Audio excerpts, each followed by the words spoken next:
قال المؤلف والمفسر رحمه الله تعالى أدام النفع بعلومه وعلومكم في الدارين آمين إلى أن قال منها هنا شرع في بسط القصة وشرحها. ان آیات سے اب اللہ تبارک و تعالی اصحاب کہف کا قصہ مبارک جو ہے وہ بیان فرماتے ہیں.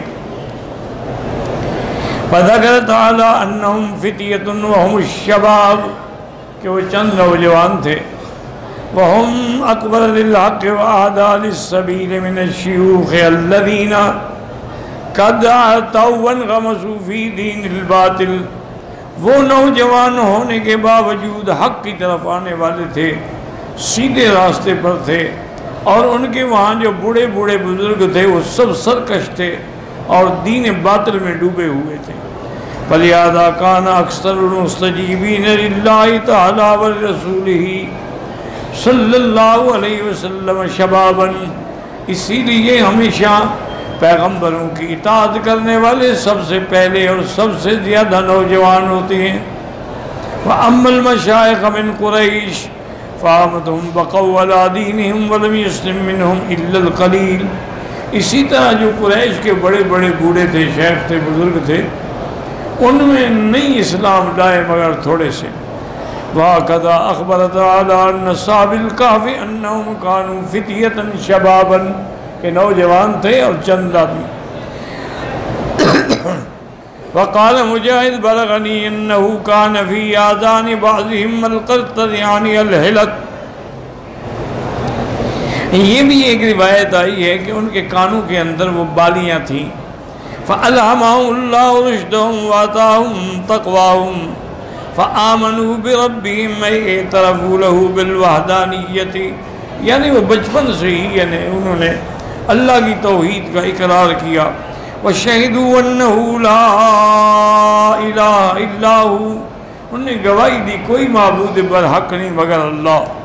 وَزِدْنَاهُمْ هُدًى اسْتَدَلَّ بِهَذِهِ الْآيَةِ وَأَمْثَالُهَا غَيْرُ وَاحِدٍ مِنَ الْأَئِمَّةِ كَالْبُخَارِي رحمه الله وغيره ممن ذهب إلى زيادة الإيمان وتفاضله وأنه يزيد وينقص. اللہ فرماتے ہیں پھر ہم نے ان کو ہدایت میں اور زیادتی عطا فرمائی اس قسم کی آیتوں سے. بعض ائمہ نے جیسے امام بخاری نے یہ مسئلہ نکالا ہے کہ ایمان جو ہے وہ بڑھتا بھی ہے اور کم بھی ہوتا ہے. لیکن احناف کے نزدیک یہ ہے کہ ایمان تصدیق کا نام ہے, باقی اعمال کی وجہ سے اس کے پھل زیادہ بھی ہو سکتے ہیں کم بھی ہو سکتے ہیں. بہرحال امام بخاری کا یہی مذہب ہے. وَلِهَذَا قَالَ تَعَالَىٰ وَزِدْنَاهُمْ هُدًى كَمَا قَالَ وَالَّذِينَ اهْتَدَوْا زَادَهُمْ هُدًى وَآتَاهُمْ تَقْوَاهُمْ. جو ہدایت ڈھونڈتے ہیں ان کو ہم ہدایت دیتے ہیں. قال فأما الذين آمنوا فزادتهم إيمانا وهم يستبشرون. جو ایمان لائے ہم نے ان کے ایمان کو اور بڑھایا. قال يزدادوا إيمانا مع إيمانهم تاکہ ان کا ایمان جیسے جیسے آیت آتی بڑھ جاتا. إلى غير ذلك من الآيات الدالة على ذلك وقد ذكر أنهم كانوا على دين المسيح عيسى ابن مریم فالله أعلم. اور ایک روایت یہ بھی ہے کہ وہ نوجوان جو تھے عیسیٰ علیہ السلام کے دین پہ تھے. والظاہر انہم کانوا قبل ملت النصرانیت بالکلیت. وہ کہتے ہیں کہ اصل بات یہی ہے کہ وہ تو اس ملت نصرانیہ سے بھی پہلے کا قصہ ہے. فإنہم لو کانوا علی دین النصرانیت لما اعتنى احبار اليہود بحفظ خبرہم وامرہم لمباینتہم لہم. اگر وہ دین نصرانی پہ ہوتے تو پھر یہود ان کی مخالفت کرتے, یہود ان کے قصے کی حفاظت نہ کرتے. وقد تقدم عن ابن عباس ان قریشا بعثوا الى احبار اليہود بالمدینہ یطلبون منهم اشیاء یمتحنون بها رسول اللہ صلی اللہ علیہ وسلم. حضرت ابن عباس فرماتے ہیں کہ قریش نے یہودیوں کے علماء کی طرف مدینہ پاک میں آدمی بھیجے کہ ہمیں حضور کی نبوت کے بارے میں بتائیں. وَبَعْضُوا إِلَيْهِمْ أَنْ يَسْأَلُوا عَنْ خَبْرِ هَؤُلَاءِ. انہوں نے کہا ایک تو ان سے پوچھیں کہ وہ اصحاب کہف کا کیا قصہ ہے. وَعَنْ خبر ذِل قرنین، اور ذل قرنین بادشاہ کا کیا قصہ ہے، وَعَنِ الروح، اور روح کیا چیز ہے، فَدَلَّ هَذَا عَلَىٰ أَنَّ هَذَا أَمْرٌ مَحْفُوظٌ فِي كُتُبِ أَهْلِ الْكِتَابِ وَأَنَّهُ مُتَقَدِّمٌ عَلَىٰ دِينِ النَّصْرَانِيَّةِ، اس بات سے یہ بات واضح ہوتی ہے کہ یہ قصہ ان کی کتابوں میں محفوظ تھا اور یہ دین نصرانیت سے پہلے کی بات ہے۔ واللہ اعلم وقولہ وربطنا علی قلوبہم اذ قاموا فقالوا ربنا رب السماوات والارض، یقول تعالی وصبرناہم علی مخالفت قومہم ومدینتہم ومفارقت ما كانوا فیہ من العیش الرغید والسعادة والنعمہ، وَإِنَّهُ قَدْ ذَكَرَ غَيْرُ وَاحِدٍ مِّنْ الْمُفَسِّرِينَ مِنَ السَّلَفِ وَالْخَلَفِ أَنَّهُمْ كَانُوا مِنْ أَبْنَاءِ مُلُوكِ الرُّومِ وَسَادَتِهِمْ وَأَنَّهُمْ خَرَجُوا يَوْمًا فِي بَعْضِ آيَاتِ قَوْمِهِمْ وَكَانَ لَهُمْ مُجْتَمَعٌ فِي السَّنَةِ فِي ظَاهِرِ الْبَلَدِ۔ اللہ نے فرمایا کہ پھر ہم نے ان کے دلوں کو مضبوط کر دیا، جما دیا ہے۔ تو اس لیے علماء کہتے ہیں کہ یاد رکھیں 3 درجے ہوتے ہیں۔ پہلا درجہ جو ہے وہ ہے انابت، اللہ کی طرف آدمی رجوع کرے، وَأَنِيبُوا إِلَىٰ رَبِّهِمْ۔ دوسرا مرتبہ جو ہے استقامت، کہ جب ایمان لے آیا پھر اس میں جمع رہے، إِنَّ الَّذِينَ قَالُوا رَبُّنَا اللَّهُ ثُمَّ اسْتَقَامُوا۔ اور آخری جو اونچا مرتبہ ہے وہ ربط علی القلب ہے، کہ اللہ جس سے راضی ہو جاتے ہیں اس کے دل کو باندھ دیتے ہیں، وہ جم جاتا ہے حق پر۔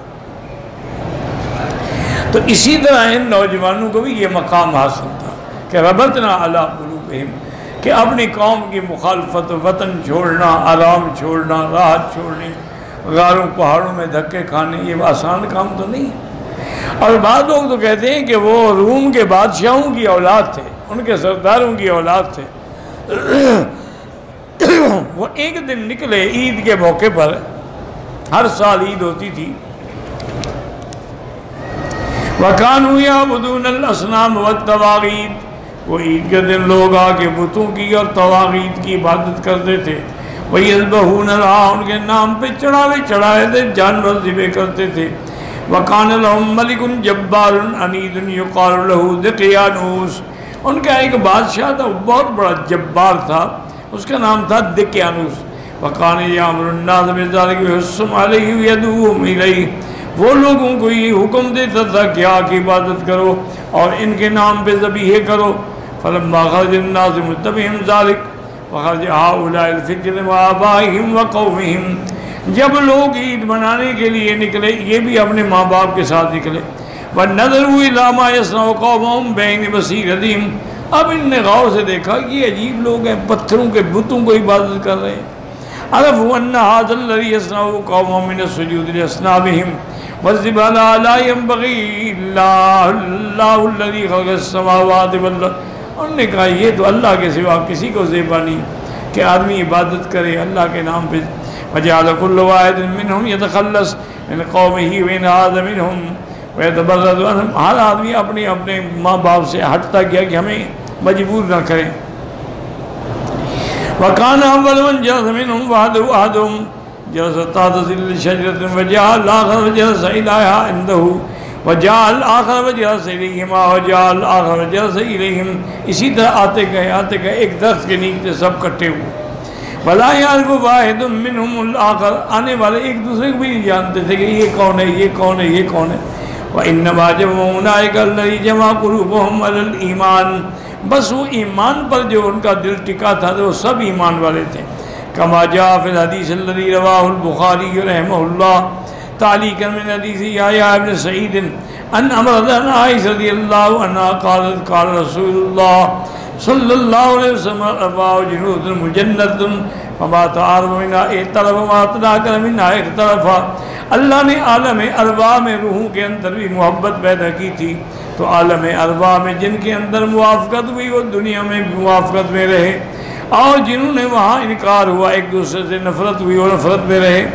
اخرجہ مسلم فی صحیح من حدیث سہیل نبی رسول اللہ صلی اللہ علیہ وسلم والناس یقولون الجنسیۃ علت الذم، یعنی ایک قوم ہونا بھی یہ بھی ایک اکٹھے ہونے کی دلیل ہوتی ہے. بلغاز انه جعل كل واحد احد منهم يكتب ما هو عليه من اصحابه خوفا منهم. وہ ایک دوسرے سے چھپاتے رہے بات. لا يدري انهم مثل, ان کو پتہ نہیں تھا کہ یہ بھی مومن ہے. قال تعالى والله يا قوم انما اخرجكم من قومكم واخرجكم من لا شيء فلينذر كل واحد منكم بامره. ایک آدمی نے کہا یاد بات کرو کیوں تم ان کو چھوڑ کے ادھر آئے ہو. فقال اگر اما انا فانی والله رأيتما قومی علیہ ورثتنه باطلا. لیکن نے کہا کہ میں نے جب دیکھا اپنی قوم کو کہ بتوں کی پوجا کریں اس کے نام پہ ذبح کریں, میں سمجھ گیا یہ غلط دین ہے, کوئی دین نہیں ہے. وَإِنَّمَا الَّذِي يَسْتَحِقُّ أَن يَعْبُدَ وَحْدَهُ وَلَا يُشْرِكَ بِهِ شَيْئًا هُوَ اللَّهُ الَّذِي خَلَقَ السَّمَاوَاتِ وَالْأَرْضَ وَمَا بَيْنَهُمَا. عبادت کے لائق صرف اسی کی ذات ہے جس نے آسمان و زمین بنائے ہیں. وقال الآخر وأنا والله وقال كذلك وقال الآخر كذلك. بھی ہم سب نے کہا ہم اسی لیے تو ہم ادھر آئے ہیں. حتى توافقوا كلهم على كلمة واحدة فصاروا يدا واحدة وإخوانا صدقا. سب کٹھے ہو گئے, سچے بھائی بن گئے. فاتخذوا لهم معبدا يعبدون الله فيه. انہوں نے اپنے لیے ایک عبادت خانہ تیار کی جس میں اللہ کی عبادت کرتے تھے. فارغ بهم قومهم ففشوا بأمرهم إلى ملكهم واستحضرهم بين يديه فصار من أمرهم ما هم عليه. لوگوں کو پتہ لگ گیا کہ انہوں نے تو اپنا عبادت خانہ بھی الگ بنایا ہوا ہے. تو انہوں نے آخر بادشاہ کو شکایت کر دی. بادشاہ نے کہا میرے پیش کرو. فَأَجَابُوهُ بِالْحَقِّ وَدْعُوهُ إِلَى اللَّهِ عَزَّ وَجَلَّ. انہوں نے بادشاہ کو بھی حق بات کہی اور اللہ کی طرف دعوت دی. وَلِهَذَا أَخْبَرَ تَعَالَىٰ عَنْهُمْ بِقَوْلِهِ وَرَبَطْنَا عَلَىٰ قُلُوبِهِمْ إِذْ قَامُوا وَقَالُوا رَبُّنَا رَبُّ السَّمَاوَاتِ وَالْأَرْضِ لَن نَّدْعُوَ مِن دُونِهِ إِلَٰهًا وَلَن نَّنفِيَ التَّعْبِيدَ إِلَٰهِكُمْ مِنَّا هَٰذَا أَبَدًا لِأَنَّا لَوْ فَعَلْنَا ذَٰلِكَ لَكَانَ بَاطِلًا. انہوں نے کہا بادشاہ سن لو, ہم تو اس کو خدا مانتے ہیں جو آسمانوں اور زمینوں کا رب ہے, اس کے علاوہ ہم ہرگز کسی کی عبادت نہیں کریں گے. وَلِهَذَا قَالَ لَقَدْ قُلْنَا إِذًا شَطَطًا. اگر ہم وہ بات کریں جو لوگ کہتے ہیں پھر تو ہم نے بھی جھوٹ بولا. اے باطلاً وَكَذْبًا وَبُهْتَانًا هَؤُلَاءِ قَوْمٌ اتَّخَذُوا مِن دُونِي آلِهَةً لَوْلَا يَأْتُونَ عَلَيْهِم بِسُلْطَانٍ بَيِّنٍ. یہ ہماری قوم نے جو بت پرستی شروع کی, ان کے پاس کوئی دلیل ہے لے آئیں. هَلَّا قَامُوا عَلَىٰ سَيِّدٍ مَا ذَهَبُوا إِلَيْهِ دَلِيلًا وَاضِحًا صَحِيحًا وَمَنْ أَظْلَمُ مِمَّنِ افْتَرَىٰ عَلَى اللَّهِ كَذِبًا. اس سے بڑا ظالم کون ہے جو اللہ پہ جھوٹ بولے. بل ہم ظالمون کاذبون فی قولہم ذالک فیقال انما لکم لما دعوه الى الايمان بالله ابى عليهم وتحدثهم وتوعدهم. انہوں نے جب بادشاہ کو بھی توحید کی دعوت دی تو وہ ناراض ہوا, اس نے بڑا ان کو ڈرایا. وَأَمَرَ بِالَّذِي لِبَاسِهِمْ أَنْهُمْ الَّذِي كَانَ عَلَيْهِمْ مِنْ زِينَةِ قَوْمِهِمْ. ان پر جو قیمتی لباس پہنے ہوئے تھے ان کا اتار دو ان کا لباس. وَاجْرَهُمْ يَنْظُرُوا فِي أَمْرِهِمْ لَعَلَّهُمْ يَرْجِعُونَ عَنْ دِينِهِمُ الَّذِي كَانُوا عَلَيْهِ. اور ان کو کہا میں تمہیں مہلت دیتا ہوں, سوچ لو, اگر تم نے یہ اپنی باتیں نہ چھوڑی اور میرے دین پہ نہ لوٹے تو پھر میں سزا دوں گا. وَكَانَ هَذَا مِنْ لُطْفِ اللَّهِ بِهِمْ فَإِنَّهُمْ فِي تِلْكِ النَّظَرَةِ. اسی مہلت کے دوران توسلوا الى الحرب منهم والفرار بدینهم من الفتنة. سب کٹھے ہو کے اس ملک سے نکل گئے, بھاگے. وهذا هو المشروع عند وقوع الفتنة من الناس ينفر العبد منهم خوفا على دينه. جہاں خوف ہو دین پر تو اس جگہ کو چھوڑ دینا چاہیے. كما جاء في الحديث يوشك أن يكون خير مال أحدكم غنما يتبع بها شعب الجبال مقام واقع القطر يفر بدينه من الفتن. صحیح حدیث میں حضور نے فرمایا ایک وقت آئے گا سب سے اچھا مال جو ہے بندے کا وہ بکریاں ہوں گی جن کو لے کے وہ پہاڑوں پہ چلا جائے گا تاکہ دین بچا سکے اور فتنوں سے بچ سکے. وفی هذه تشرع العزلة والناس. اس حال میں جب اپنے دین کا خطرہ ہو پھر لوگوں کو چھوڑ دینا چاہیے ورنہ نہیں. واختار اللہ تعالی ذلك فلنذلك وَإِذَا مَا يَعْبُدُونَ إِلَّا اللَّهَ وَإِذَا فَارَقْتُمُوهُمْ وَخَالَفْتُمُوهُمْ بِأَدْيَانِكُمْ فِي عِبَادَتِهِمْ غَيْرَ اللَّهِ. جب تم نے اپنی قوم کو چھوڑ دیا فَفَارَقُوهُمْ أَيْضًا بِأَبْدَانِكُمْ اور تم لوگوں نے وہ جگہ بھی چھوڑ دی وہ شہر بھی چھوڑ دیا. فَأَبَوْا إِلَى الْكَهْفِ يَنشُرْ لَكُمْ رَبُّكُمْ مِنْ رَحْمَتِهِ. تم نے پہاڑ غار میں پناہ لی تو اللہ نے بھی اپنی رحمتیں تم پہ نازل کر دی. یبسط علیکم الرحمۃ یسترکم بہا من قومکم، اور اللہ نے تمہیں بھی پردہ ڈال دیا کہ قوم تمہارا کچھ نہ بگاڑ سکے. وَيُهَيِّئْ لَكُم مِّنْ أَمْرِكُمْ الَّذِي أَنتُمْ فِيهِ مِرْفَقًا أَيْ أَمْرًا تَرْتَفِقُونَ بِهِ فَعِندَ ذَلِكَ خَرَجُوا هَرَبًا إِلَى الْكَهْفِ فَأَبَوْا إِلَيْهِ فَوَقَدَهُمْ قَوْمٌ مِّن بَيْنِ أَظْهُرِهِمْ مُتَطَلِّبُهُمُ الْمَلِكُ. اب دیکھا لوگوں نے کہ وہ تو نظر نہیں آتے، کہاں چلے گئے؟ بادشاہ نے کہ ان کو پکڑو، پیش کرو، کہاں ہیں وہ؟ فَيَقَالُوا إِنَّهُ لَمْ يَزْهَرْ بِهِمْ وَمَا اللَّهُ عَلَيْهِ خَبْرَهُمْ كَمَا فَعَلَ بِنَبِيِّهِ مُحَمَّدٌ صلی اللہ علیہ وسلم صاحب والصدیق الی غار ثور. اللہ پاک نے ان کی حفاظت کی اور قوم وہاں تک نہ پہنچ سکی جیسے اللہ نے اپنے نبی صلی اللہ علیہ وسلم اور حضرت صدیق رضی اللہ عنہ کی غار ثور میں حفاظت کی. وجاء المشركون من قریش فی طلب ان یاتوا الیہ وانہم یمرون علیہ، حالانکہ قریش اسی پہاڑ کے اوپر گزرتے رہے لیکن آپ کو نہ دیکھ سکے. وَإِنَّا قَالَ النَّبِيُّ حِينَ رَأَى جَزَعَ الصِّدِّيقِ فِي قَوْلِهِ، جب آپ نے دیکھا کہ ابو بکر پریشان ہے، یا رسول اللہ لو ان احدهم نظر الى موضع قدمه لابصرنا، کہ اگر وہ بدبخت نیچے دیکھے تو میں دیکھ لیں گے. فقال یا ابو بکر ما ظنك باثنين اللہ ثالثهما، تمہارا کیا گمان ہے ہم دو کے ساتھ جن کے ساتھ اللہ ہمارا کیا کوئی بگاڑ سکتا ہے. وقد قال تعالی الا تنصروا وقد نصره الله اذ اخرجه الذين كفروا ثاني اثنين اذ هما في الغار اذ يقول لصاحبه لا تحزن ان اللہ معنا فانزل اللہ سکینتہ علیہ وأیدہ بجنود لم تروها وجعل کلمۃ الذین کفروا السفلی وکلمۃ اللہ العلیٰ واللہ عزیز حکیم. وقصۃ عاد الغار اشرف اجل وآدم وأعجب من قصۃ اصحاب الکہف. مفسر کہتے ہیں کہ جو حضور جس غار میں تھے وہ قصہ بہت زیادہ شان والا قصہ ہے. وقت قیل ان قوم ظفروا بهم وقفوا على باب الغار الذي دخلوه، کہتے ہیں کہ وہ قوم ڈھونڈتے ڈھونڈتے وہ بھی غار پر پہنچ گئے. فقالوا ما كنا نريد منهم من العقوبة اكثر ما فعلوا بانفسهم فامر الملك بالباب عليهم ليهلكوا مكان فعلوا ذلك. کہتے ہیں کہ بادشاہ نے حکم دیا اچھا اگر وہ اس غار میں ہے نا اس کے آگے دیوار کھڑی کر کے بند کر دو، بھوکے پیاسے خود مر جائیں گے. لیکن یہ بات غلط. فَإِنَّ اللَّهَ ذَكَرَ أَخْبَرَ أَنَّ الشَّمْسَ تَطْلُعُ عَلَيْهِمْ بِالْكَهْفِ بُكْرَةً وَعَشِيًّا. اللہ نے فرمایا سورج صبح و شام ان پر گزرتا تھا لیکن وہ درمیان میں تھے، لیکن ہم نے ان کو دھوپ سے بھی بچایا کہ آتا تو یوں نکل جاتا، مغرب میں یوں نکل جاتا، وہ محفوظ رہتے. تو یہ اللہ کی ان کے ساتھ حفاظت تھی کہ اللہ کا دین چھوڑ کے نکلے تو اللہ نے ان کو محفوظ فرمایا اور 309 سال تک نیند عطا فرمائی. واللہ اعلم.